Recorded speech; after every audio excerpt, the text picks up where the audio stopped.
Hello students, today we will discuss about some of the question of vector. Already in two videos we have discussed how we will calculate the unit vector in the direction of a given vector. We have already calculated whenever the 2 points are given, the vector. Whenever the 2 points are given, then how we can calculate the vector of these 2 points. Now, today we will solve some of the questions. In the last video we have discussed some kinds of the questions. Today we will again solve exercise 10.2.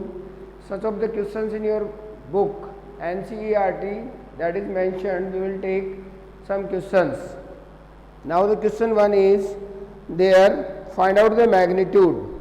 Question 1 is there. Find out the magnitude of A vector, B vector and C vector. There are 3 vectors are given and we would like to calculate the magnitude. So some of the questions that I have write, where is given C vector, which is 1 upon root 3 I cap plus 1 upon root 3 j cap minus 1 upon root 3 k cap. So students, there is a question, find out the magnitude of the given vector. तो magnitude calculate करने के लिए मैंने आपको कहा था magnitude of the vector C is represented by this and it is calculated by coefficient of i cap, that is right here square of this plus square of this plus square of this. तो इसको क्या करोगे आप, plus लिख के minus इसके साथ ले लेंगे, इसको यहाँ ब्रैकेट यूज कर जाएंगे. तो क्या लिखेंगे, minus 1 upon root 3 whole square. Now simplified it. तो सिंप्लीफाइड आप इसको कर लेंगे प्रॉपरली. क्या आ गया, 1 upon 3 plus 1 upon 3 plus 1 upon 3. It means root 3 upon 3 which is equal to the 1. तो this is the magnitude of this C vector. Again next question we will take from our book, the question number 2. The question number 2 is there. Find the value of x and y. There is a question number 4. Find the value of x and y so that the vector and vector are equal. आपको क्या करना है, find the value of x and y. Find the value of x and y, right? If there are two vector, one is 2i plus 3j and another is xi plus yj are equal. It is given in the question. Are equal. It is given in the question. If by the definition of equal vector we know that if the two vectors are equal, in case their corresponding components are also equal. So by the definition we will write here 2i plus 3j cap equal xi cap plus yj cap. Now इनके corresponding component meaning this is the x, this is 2. So by equality we can write here x is 2, y is 3, right? Question next we will discuss find the sum of the vector. Find the sum of the vector. तो आपको क्या करना है, इन vectors को add कर देना है. Find the sum of the vector meaning given vector is there. A vector is given like that I cap minus 2j cap plus k cap and B vector that is given minus 2i cap plus 4j cap plus 5k cap and another C vector is given I cap minus of 6j cap minus of 7k cap. और क्या कहा गया है, find the sum of the vector. तो sum of the vector calculate करना है, meaning हमें क्या करना है, A vector plus B vector plus C vector calculate करना है. इट मीन्स इन तीनों को आपको क्या कर देना है, ऐड कर देना है. ऐड करेंगे तो 1i cap minus 2i cap plus 1i cap meaning 0i cap फिर -2j plus 4j plus 2j -2j minus of 4j cap, फिर यहाँ 6k कैप या -7k cap, this is represented like this. आप कह सकते हो कि जो सम आएगा that will -4j cap minus of k cap. Next question में आपको कहा गया find the unit vector in the direction of vector PQ, right. Next question we will take some of the questions, rest you will solve properly in your copy. Now the questions are, students, question number 8 we are taken here. PQ vector we will find out here, और PQ vector में आपको point P and point Q के coordinates given है। तो coordinate of point P that is given, coordinate of point P that is given क्या है, वो है 1 2 3 1 2 3, and again the coordinate of point Q that is also given which is 4 5 6। और अब question क्या है, find the unit vector in the direction of PQ vector, find unit vector in direction of PQ vector. तो सबसे पहले students, कल की class में हमने last we have discuss in the yesterday's class, first suppose in Cartesian plane we will discuss there is the point, this is the origin, this is OX, this is OY axis, this is Z axis, and there is A point P which is mentioned there 1 2 3, so another point is Q is there, the point of this is 4 5 6 like that is given in the question. Join these points from origin, right,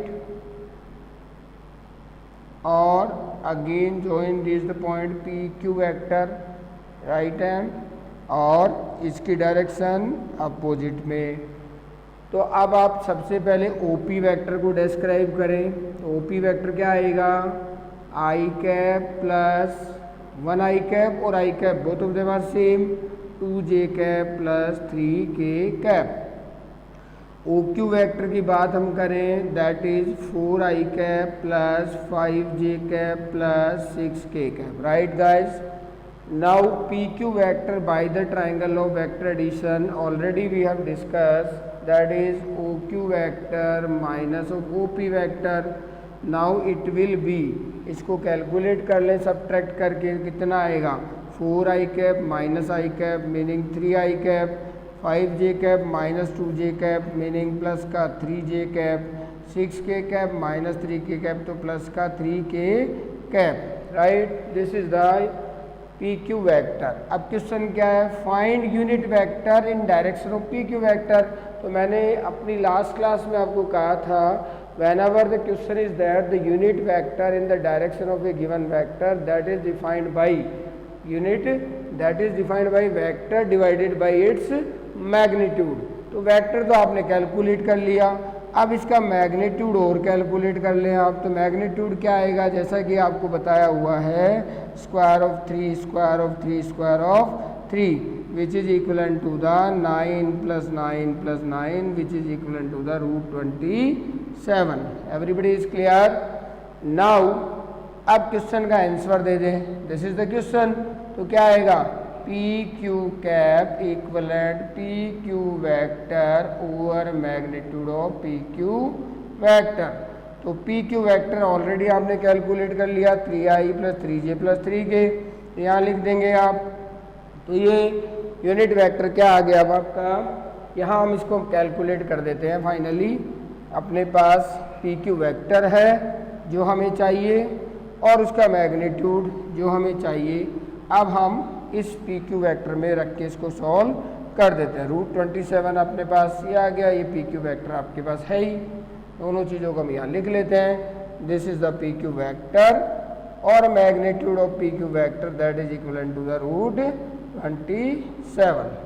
so PQ cap that is equal to the PQ vector meaning 3I cap plus 3J cap plus 3K cap, और divide by magnitude of PQ meaning root 27, or it will be written 3 over root 27 I cap plus 3 over root 27 j cap plus 3 over root 27 k cap.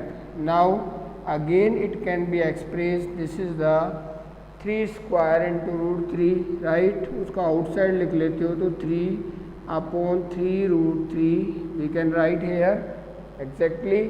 देखो अब यहाँ पे square of 3 is to be taken outside and 3 is there.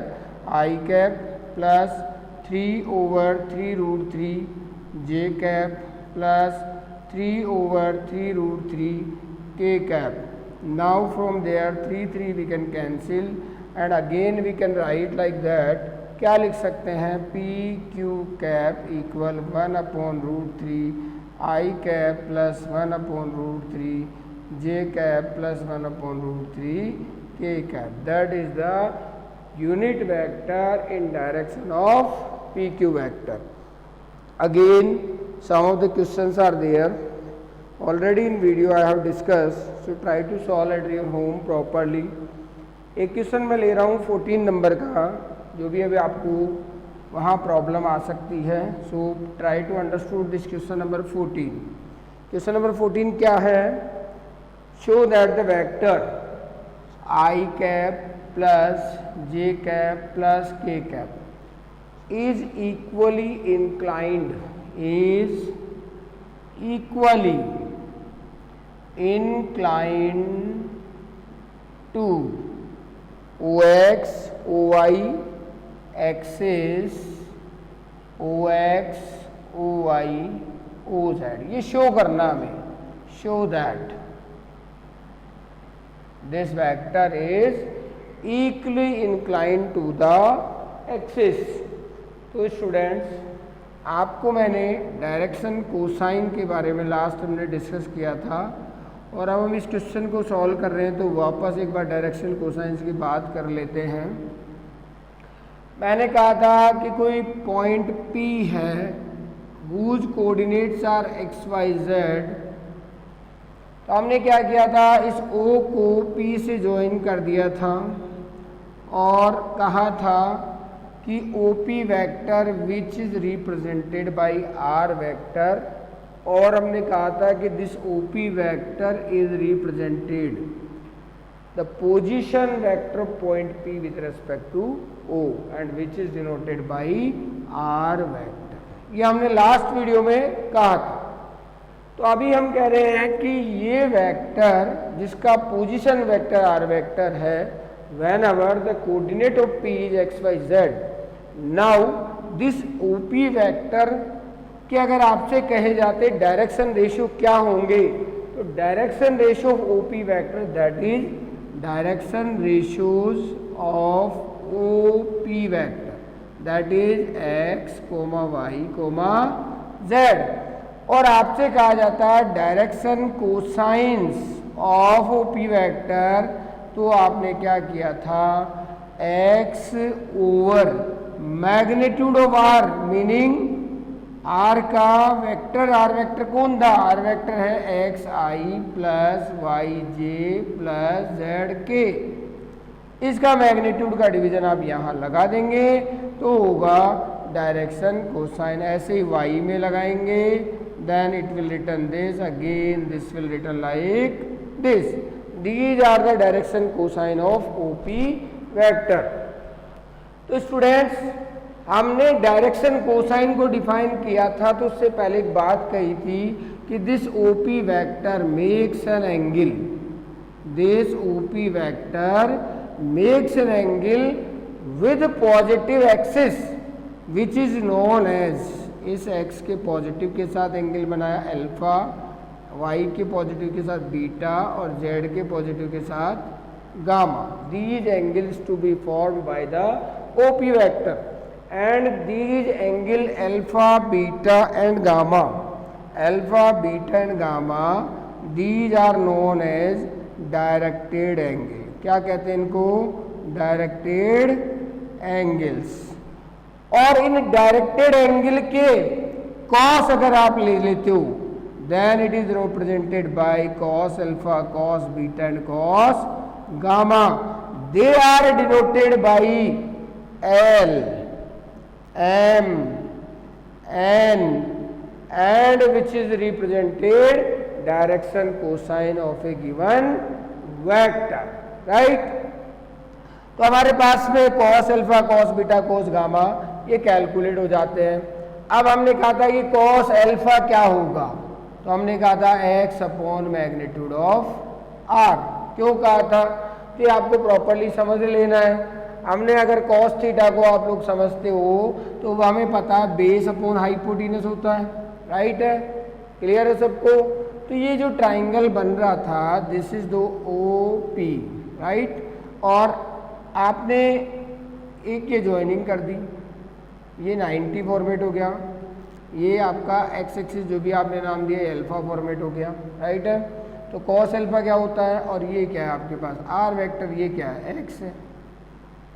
तो cos alpha equal क्या हो गया base, base क्या है आपके पास में ये अल्फा है, ये परपेंडिकुलर हो गया कि नहीं हुआ, ये 90 है, ये हाइपोटेन्यूज हुआ, तो ये क्या हो गया बेस हो गया. तो x over magnitude of r, यहाँ से आपने कॉस अल्फा कैलकुलेट कर लिया. तब कॉस अल्फा आ गया x अपॉन r, ऐसे cos beta you can calculate y upon r. Cos gamma calculate करेंगे तो वो कितना आएगा y अपॉन मैग्नीट्यूड ऑफ r. ऐसे ही कॉस गामा आप कैलकुलेट करेंगे तो z upon magnitude of r. These are the direction cosine of a vector. तो अब हमें अपने क्वेश्चन पे क्या शो करना है कि कह रहा है कि this is a vector is equally inclined to the axis OX, OY and OZ. It means अगर वो वेक्टर ये OA वेक्टर है that is given i cap plus j cap plus k cap, तो एक्सिस के साथ let कर लेते हैं. Suppose it makes an angle with the x axis that is alpha, it makes an angle with y axis that is beta, it makes an angle with z axis that is gamma. तो cos alpha, cos beta, cos gamma क्या calculate होकर आते हैं वो हमें अब calculate करने हैं, राइट है. चलो अब cos अल्फा, cos बीटा क्या आएंगे, सबको क्लियर हो गया ये. Now come on our question. तो हम कहते हैं cos अल्फा क्या होगा x, x कितना है 1, राइट, और मैग्नीट्यूड ऑफ दिस वेक्टर कितना है root 1 square plus 1 square plus 1 square meaning root 3. तो x एक्सिस के साथ जो इस वेक्टर ने एंगल बनाया वो यही तो हुआ कि नहीं हुआ. The angle makes by this vector to the x axis that is cos inverse 1 upon root 3. Again we will calculate cos beta that is y upon magnitude r, meaning this is, so we can say beta is also same 1 upon root 3, or again we can calculate the cos gamma that is 1 upon root 3, or we can say gamma equal cos inverse 1 upon root 3, meaning all inclination angle whenever the given vector is this then this is always same. और हमें question में show भी क्या करना है कि जो incline angle है इस वेक्टर का एक्सिस के साथ में वो क्या होना चाहिए इक्वल होना चाहिए. It means the E alpha beta and gamma according to the question we have to show like that, so we have proved it. Everything is clear in students. So solve the question properly in your copies. Again, this is the question 14. Now come on question number next. कि आपको कुछ vectors का सम दिया हुआ है. तो मैंने आपको क्या कहा कि अगर कुछ वेक्टर्स का सम दिया हुआ है, इंटरनल डिवीजन, एक्सटर्नल डिवीजन. एक पॉइंट ये भी रह गया आपका जो हम डिस्कस कर लेते हैं. Internal division, internal division. तो हम क्या करते हैं, एक वेक्टर आपके पास this is the A vector और एक वेक्टर आपके पास this is B vector, right. और एक वेक्टर जो इन दोनों को लाइन सेगमेंट जो इन दोनों को ज्वाइन कर रहा है, और एक अनादर वेक्टर है that meet this line segment at point R and its position vector that is represented by small r, and this vector divide this line segment into ratio m is to n. तो फिर r vector क्या होगा? r vector होगा M B vector plus N A vector divided M plus N. अगर ये point R, this vector divide the line segment of joining this to point, if it is in the between of this, then this is to be known as internal division, और अब it is out of this, then it is known as external division. तो जब internal division होगा तो students आपको properly ध्यान रखना है कि जो पोजीशन वेक्टर कैलकुलेट होगा that is M B vector plus N A vector upon M plus N, और अगर एक्सटर्नल डिवीजन होगा, ये इंटरनल डिवीजन का केस है, और अगर एक्सटर्नल डिवीजन होगा in case this R vector is denoted by M B vector minus N A vector upon M minus N. अब आपको क्वेश्चन नंबर, अगर बुक की बात करें तो question number 15, question number 16, there is a mid point, it means the ratio is to be 1:1, so solve according this. तो students according this solve the question 15, 16. On 17 we will discuss how we can solve the question number 17. ये कह रहा है there are 3 vectors, position vectors are given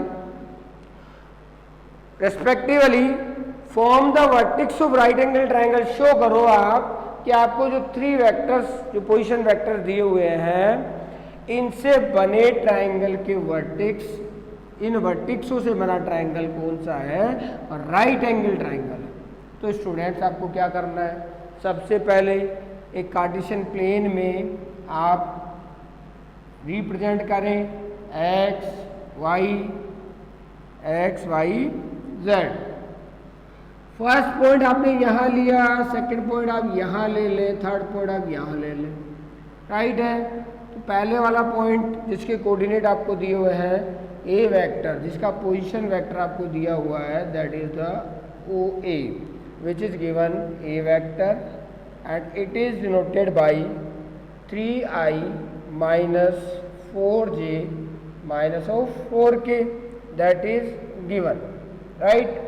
Again another vector that is given b vector which is another 2i, this is b vector. ध्यान रखना. तो b vector क्या दिया गया आपको? b vector that is given 2i cap minus j cap plus of k cap. और third vector भी आपको दिया हुआ है, जो आपको ये यहाँ मैंने वो आउटसाइड ले लेना उस ज्योमेट्री में आप, that is the C point, B point. तो third vector C vector that is given, यहाँ पर इसको सी वेक्टर से डिनोट किया है, और सी वेक्टर को रिप्रेजेंट कर रहे हैं, यहाँ पर हम लिख देते हैं C vector is given I cap minus of 3j cap minus of 5k cap. तो अब आपको सबसे पहले तीनों पॉइंटों से एक ट्राइंगल फॉर्मेट करना है, राइट है. तो इस सी वेक्टर को आप इस तरह से लें कि इस ट्राइंगल फॉर्मेशन में सी आउटसाइड ले लिया, बी ले लिया, अब आप यहाँ ले लें, कोई दिक्कत नहीं है, ठीक है.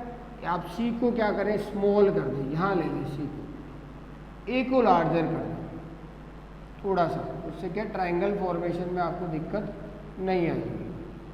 तो अब हमें ट्राइंगल मीनिंग हम ए से बी अगर ज्वाइनिंग करते हैं तो सी को थर्ड पॉइंट जो आप ले रहे हो that is to be taken outside ले लें कहीं भी, आपको ट्राइंगल फॉर्मेशन में दिक्कत नहीं आएगी. ये लो ए से बी को ज्वाइन कर दूँ, राइट, बी से सी को ज्वाइन कर दूँ और ए से सी को ज्वाइन कर दूँ.